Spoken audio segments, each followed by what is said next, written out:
अस्सलाम वालेकुम, मेरा नाम है नुमान। आप देख रहे हैं टेकहोज और फाइनली इन्फिनिक्स ने 08 को लॉन्च कर दिया है। यहाँ पर हमारे पास जो प्राइस टैग सामने है वो है 40,000। अब इस वीडियो के अंदर ना तो आप लोगों के साथ मैं इन्फिनिक्स 08 के बारे में मेरे फर्स्ट इंप्रेशंस, मेरा इनिशियल थॉट्स शेयर करूंगा और ना ही आप लोगों को मैं ये बताऊंगा कि आप लोगों को इन्फिनिक्स 08 को बाय करना चाहिए या फिर नहीं बाय करना चाहिए। मुझे पता है कि आप लोगों को माशाल्लाह पूरी अंडरस्टैंडिंग इस वक्त हो चुकी है टेक वीडियोज़ को देख देख के कि आप लोगों ने किस स्मार्टफोन को बाय करना और आप लोगों ने कौन सी स्टडी करनी है, मार्केट के अंदर कौन सा स्मार्टफोन कहाँ पर स्टैंड कर रहा है। ये चीज़ जानना आप लोगों के लिए काफ़ी ज़्यादा इजी है। यहाँ पर मैं थोड़ी सी एक डिफरेंट बात करना चाहूँगा। सबसे पहले आप लोगों को मैं एक एग्जांपल दूंगा वन प्लस की। वन प्लस ने इसी साल वन प्लस 8 प्रो को लॉन्च किया। उसका जब प्राइस टैग वन प्लस ने रखा था वो था $999। अब ये सेम वही प्राइस टैग है जो कि आईफोन 11 प्रो का प्राइस टैग था। उसके बाद हुआ क्या कि वन प्लस को काफ़ी ज़्यादा बैशिंग का सामना करना पड़ा। बेसिकली वन प्लस उस टेरिटरी के अंदर घुस चुका हुआ था जिस टेरिटरी के अंदर जो किंग थे उसके अंदर सैमसंग था, हुआवे था, एप्पल था।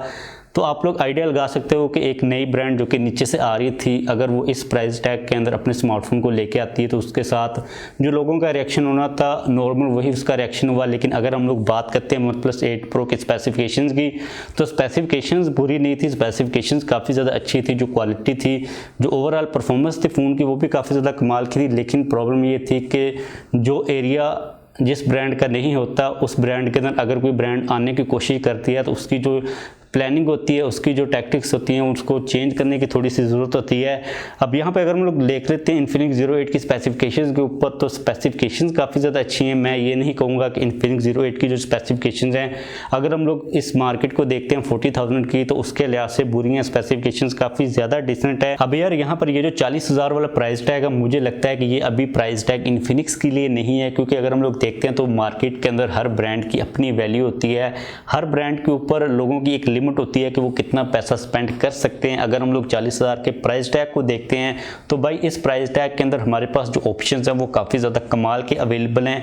अब देखना ये पड़ेगा कि इन्फिनिक्स 08 को पब्लिक का किस किस्म का रिस्पॉन्स मिलता है, क्योंकि इस प्राइस रेंज के अंदर इन्फिनिक्स एक नई कंपनी है और इस प्राइस रेंज के अंदर जब कोई भी बंदा स्मार्टफोन को बाय करता है 40,000 इवन के अबव 35,000 तो उसके माइंड के अंदर जो ब्रांड की वैल्यू होती है वो काफ़ी ज़्यादा इंपॉर्टेंट होती है। क्योंकि 40,000 का अगर कोई बंदा फ़ोन बाय करता तो भाई उसने अपने आप को फील करवाना होता है कि मैंने एक फ़ोन बाय किया है।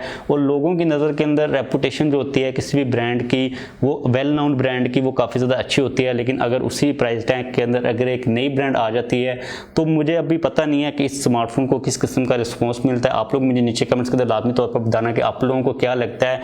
उसके अलावा अगर हम लोग मेन स्पेसिफिकेशन के ऊपर देखते हैं तो मीडियाटेक का Helio G90T प्रोसेसर है। जो डिस्प्ले आ रहा है वो 90 हर्ट्ज के रिफ्रेश रेट के साथ आ रहा है। बैक साइड के ऊपर मेन कैमरा का सेंसर 64 मेगापिक्सल का और जो कैमरा का सेंसर यूज़ किया गया वो भी काफ़ी एक डिसेंट सेंसर है। जो क्वालिटी होगी पिक्चर्स की मैं होप कर रहा हूँ कि काफ़ी डिसेंट मिलेगी। फ्रंट के ऊपर हमें 48 मेगापिक्सल प्लस 8 मेगापिक्सल का डुअल सेल्फी कैमरा मिल रहा है। 33 वाट की फास्ट चार्जिंग की हमें इसके अंदर सपोर्ट मिल रही है। मुझे यार यहाँ पर ये लगता है कि जैसा कि Xiaomi ने Redmi ने किया था पाकिस्तान की मार्केट के अंदर, या फिर अगर हम लोग ग्लोबली भी देख लेते हैं तो भाई Xiaomi इस वक्त टॉप के ऊपर इसलिए है क्योंकि जब भी वो किसी नए प्राइस टैग के अंदर घुसने की कोशिश करते थे तो वो काफ़ी ज़्यादा एग्रेसिवली आते थे। अगर हम लोग एक पॉइंट को देख लेते हैं तो भाई इस वक्त जो प्रोसेसर होता है किसी भी प्राइस टैग के अंदर वो एक डिसाइडिंग फैक्टर होता है कि अगर आपको किसी स्मार्टफोन की तरफ जाना या फिर नहीं जाना। मुझे ये लगता है कि अगर यहाँ पर जो प्रोसेसर था उसको थोड़ा सा इंप्रूव करके स्नैपड्रैगन 732G हमें दे दिया जाता तो जो इन्फिनिक्स 08 था इसके लिए अपनी ब्रांड वैल्यू, अपनी जगह इस प्राइस टैग के अंदर बनाना वो काफ़ी ज़्यादा ईजी हो जानी थी। यही सारी चीज़ें हैं जो कि मेरे माइंड के अंदर हैं। भाई इन्फिनिक्स 08 के बारे में आप लोग मुझे नीचे कमेंट्स के अंदर बताओ कि आप लोगों के क्या थॉट्स हैं इन्फिनिक्स 08 को लेकर। आप लोग इसको बाय करने का सोच रहे हो, आप लोग इसको चांस दोगे या फिर नहीं दोगे। वीडियो को खत्म करते हैं। जाने से पहले अगर आप लोगों का किसी किस्म का कोई क्वेश्चन हो तो आप लोग वो भी पूछ सकते हो। जाने से पहले इस वीडियो को लाइक लाजमी तौर पर कीजिएगा। अगर आपने अब तक चैनल को सब्सक्राइब नहीं किया तो चैनल को भी सब्सक्राइब कर लीजिए।